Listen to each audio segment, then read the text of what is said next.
Qo'shni xonadonning darvozasi taqilladi. Xonadon keldi, eshikni ochib, eshik ortidagi ikkita ayolni ko'rdi va ularga salom berdi. Ayollardan biri: "Biz sovchi bo'lib keldik, kirsak maylimi?" dedi. Kelinchak ularning hovliga taklif qilib, tezgina borib qaynonasini chaqirdi. Mehmonlarni uyga olib kirishdi. Ayollarning biri o'rta bo'yli, ko'zlari ko'kka moyil, nigohlari o'tkirgina ayol ekan. Yonidagi ozg'ingina rangpar ayolni qo'shnim deya tanishtirdi. Kelinchak choy, qand-qo'rs non olib kirib dasturxonga qo'ydi.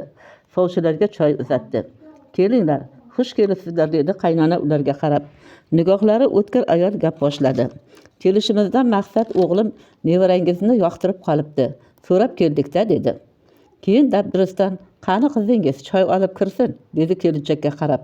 Kelin qaynonasiga qaradi. "Bizda unday udum yo'q edi-yu." "Mayli", dedi keliniga imo qilib. "O'g'lim o'qigan, oliy ma'lumotli, ko'rayda qanday qizni yoqtirganini", dedi sovchi xotin qoshlarini chimirib.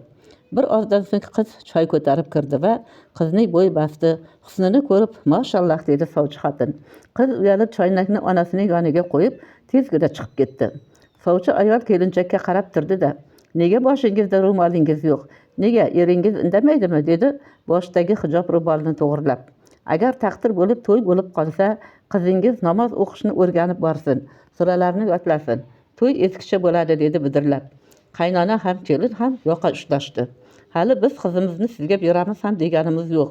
Mayli, qizi bor uyga sovchi keladi. Nevaramni namoz o'qishiga qarshiligimiz yo'q.